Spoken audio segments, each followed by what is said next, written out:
So we're here today in Anaheim, and we're at this mosque behind us, and we're here with Jay Smith, who is an apologist. He's a polemist, and he critiques Islam and their book, the Quran. And I just would like to ask you a few questions about their history, as we're starting to see it even more particular today. And maybe we can get into where the mosques are pointing towards.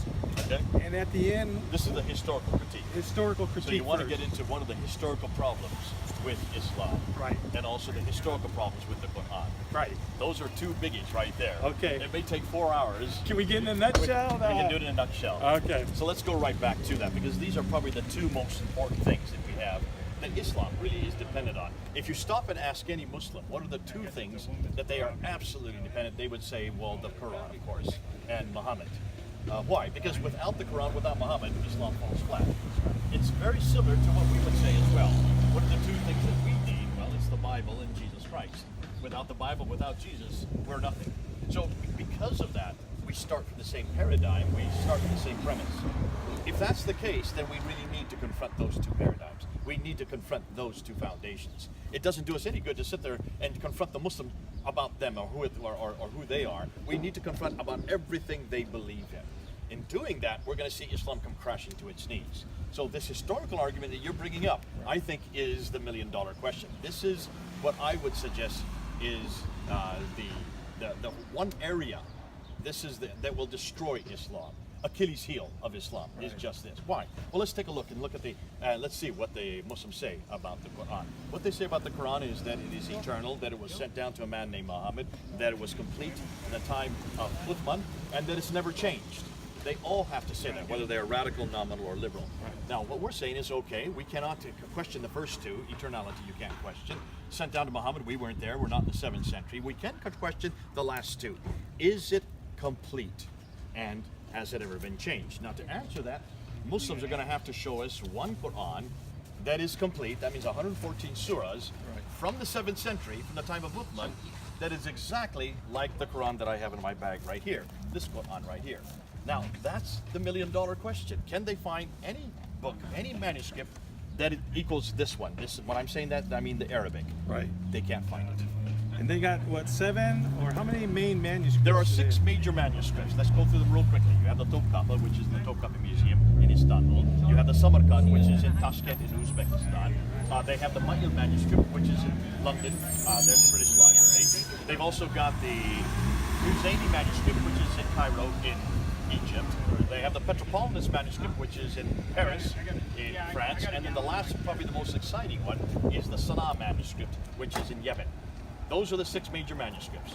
Now, we have looked at all 6 major manuscripts. There have been Muslim scholars who have looked at access to them from 2002 to 2007. Dr. Tahir Abdul Qudus, Dr. Ikmir Nisanalu. They have now come out with their studies. It's that study that I took to the debate with Dr. Shabir Ali in 2014 and said that even your Muslim scholars have now admitted that there's not one manuscript of any Quran that's from the 7th century that's complete. There's not even any manuscript at all that's from the 7th century. They only begin to appear in the 8th century, roughly 60 to 70 years later. That's the Sana'a manuscript, but the Sana'a manuscript has a subscript, has a lower script, which doesn't agree with the upper script. Ooh, I love that. Yeah. Proving that even within the Sana'a manuscript, you have an evolution in the text. If you look at the Topkapi, that's the mid-8th century, possibly 720 to 749, so beginning to the end of the 8th century. The Metropolitan is early 8th century. The Ma'il is late 8th century. The Husseini could be mid to 9th century. So you have every one of these manuscripts are 8th or 9th century. They're not 7th century. So they're not even from the same century Muhammad lived. So that pretty much throws Muhammad out of the picture, because he had nothing to do with the Quran. It also eradicates Uthman, because Uthman had nothing to do with the Quran. It looks like there was nothing that exists from his time. Now you might say, hold on a minute, maybe they lost it, or maybe it got rained on, or maybe it was burned in a fire.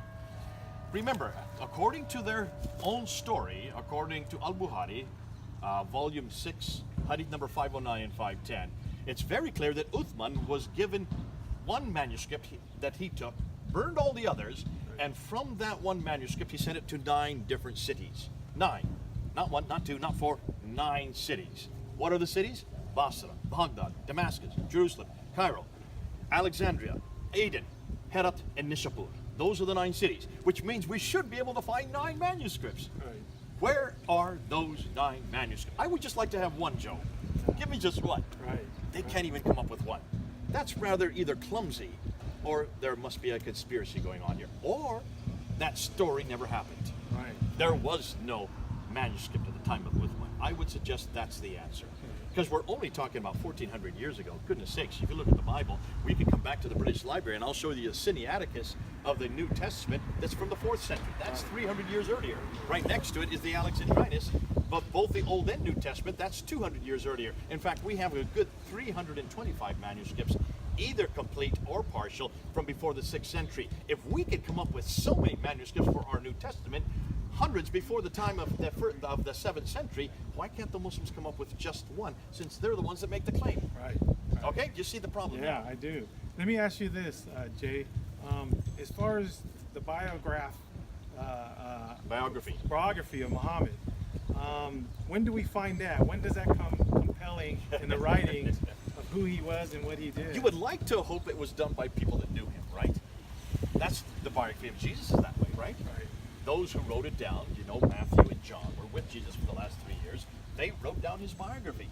That's called the Sirah of Jesus. They wrote it down. That's why we have Matthew and John. The other two, Mark and Luke, got it from those who were with Jesus. So they were not the eyewitnesses, but they got it from the eyewitnesses, right?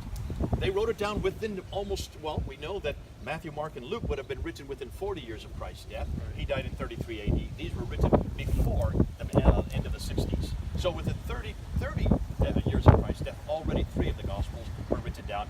John would have been written much later, probably 90 AD. So 60 years at the latest. Every bit of the New Testament, that means the biography of Jesus, the sayings of Jesus, that's the red letter part of the Matthew, Mark, Luke, and John, Right. plus the tafsir, which would be the commentaries of Paul, and you have the tafsir, which would be the history of the book of Acts. All of that genre were written within 60 years of Christ's death by people that were with him, that saw him, heard him, and what he was saying and what he was doing. Now that's what we would want for Muhammad, right? Right. Guess what we have? How long? Would you be happy with 60 years after Muhammad's death? You would be, wouldn't you? Yes. How about 100 years after Muhammad's death? 100 would be You'd like perfect. that, wouldn't you? Yeah. We don't have anything.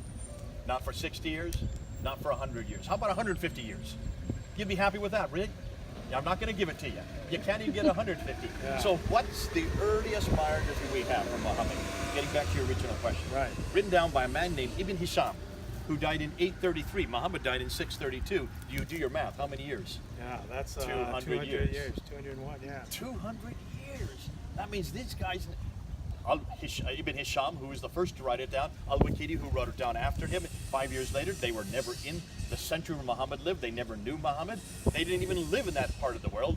Ibn Hisham and Al-Waqidi lived hundreds of miles away in what became Baghdad, what is today Iran. So they never lived in the same century. They lived 100 years later and hundreds of miles away. How did they know what Muhammad did? What about what Muhammad said? Yeah. You want to know what Muhammad said, right? Because that's even more prolific. Right. We have Al-Bukhari. He died in 870. We have Sahih Muslim. He died in 875. Wait a minute, Muhammad died in 632. So now you're going to 240 to 250 years after Muhammad's death. You get the first sayings. How can you trust it? Right. I can trust what Jesus said and did because they were written by eyewitnesses in the same century. Now, not only that, within 40 to 60 years. How can you accept 200 to 300 years? So, this is what historians are doing, Joe. They're saying, listen, since it's written so late, there's no way that we can trust what 9th century people are saying happened in the 7th century. We need to go to the 7th century. That's what any good historian would do worth their salt. Right. So they're going back to the 7th century, and they're going back to the same period, the same time, the same place that supposedly Muhammad lived. And guess what they're finding? What's that? Zilch. Nothing. Nothing. They Artifacts? can't They didn't find find artifacts. any reference to a man named Muhammad from within any Arab sources until 691. 691. Muhammad died in 632. That means for 60 years, no one knew of this man within the Arab world. At least they didn't write down about him. Right. They can't find any reference to any people called Muslims, any reference to a religion called Islam until 692. Muhammad died in 632. That's 60 years. Can you see the problem? Oh, yeah. There is no Huge. reference to any book called the Quran until we see it on the Dome of the Rock, built in 691, there in Jerusalem, in your ambulatories. That's the first Quranic verse we can find.